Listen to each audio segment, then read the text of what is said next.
Hello, Creeksiders. Welcome in here to Creekside Chat.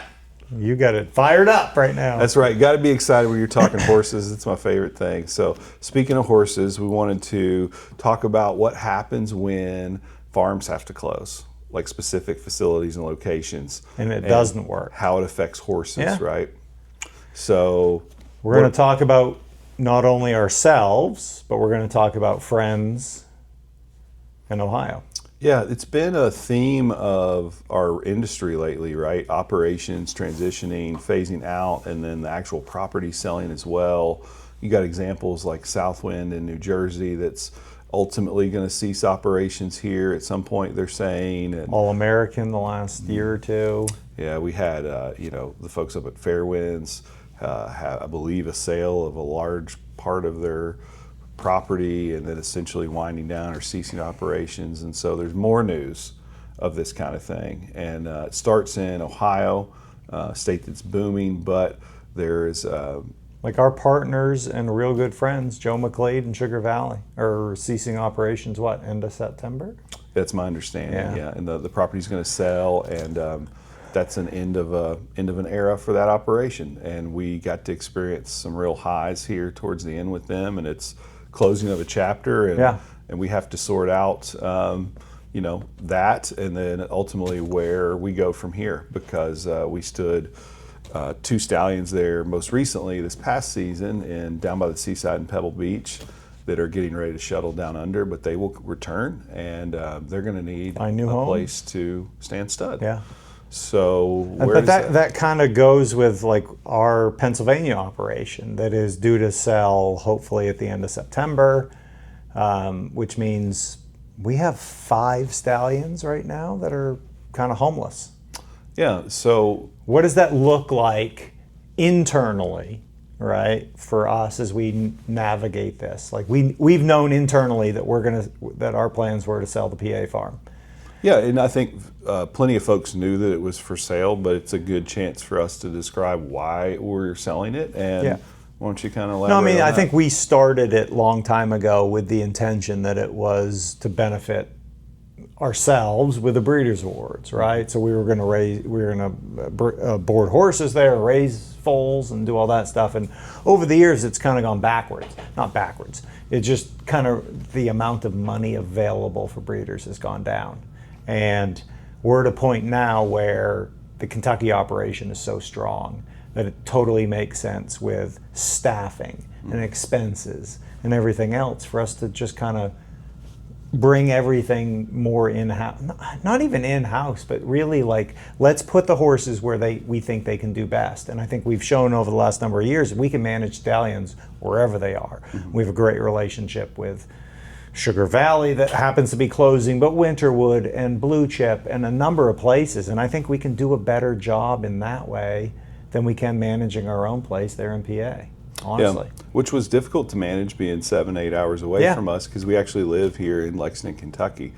So at a time when you establish that operation in Pennsylvania, talk about, from the stallion perspective, why you kind of had to have it. And then what's changed since then? It really wasn't to have it. It was more like it made total sense to do, right? We were expanding the stallion part. I actually had a lot of staff that like needed spots to kind of fill.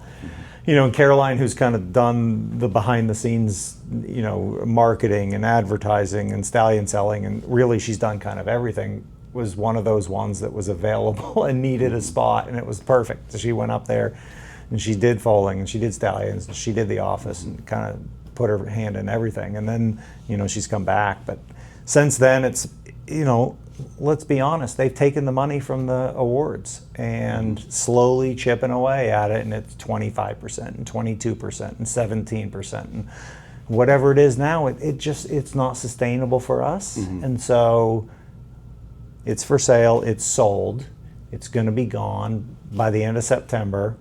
And between that and Sugar Valley, it's like we have 5 stallions, Seaside, Pebble Beach, Confederate, Sweet Lou, and Tactical Approach, that all need new homes. And so our job over the next number of months is we're going to shop these things around, and we're definitely going to, in a lot of cases, we're in the driver's seat, right? It's like people are coming to us looking for these horses, and we don't have to make a decision today. We can kind of figure out what's best for each one of the horses.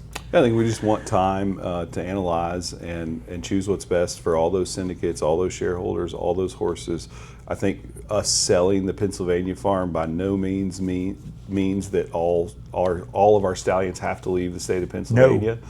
I think there are potential spots for them at standing farms in Pennsylvania, which we'll evaluate. We'll also evaluate if they should or need to move. But just because Diamond Creek, Pennsylvania is closing, one side note I just want to say, it's really nice that we are able to relocate all the employees from that farm to Kentucky as part of the process, with the exception of our good man Dave, who's really semi-retired. We're so thankful to him for coming back and helping us with the maintenance of that farm.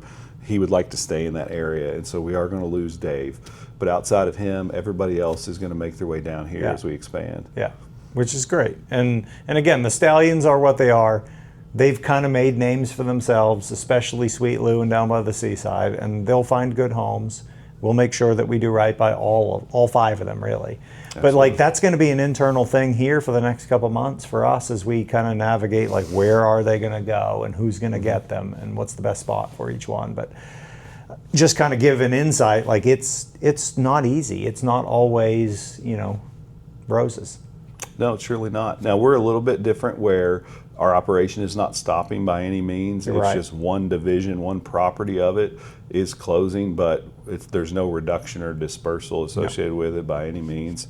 So it's a little bit different. But we're likely buyers at the sale in yearlings and mares. I certainly hope so. We're certainly going to be looking, and you always hope that when you're wanting to buy, the right horses are available, right? And time will always tell.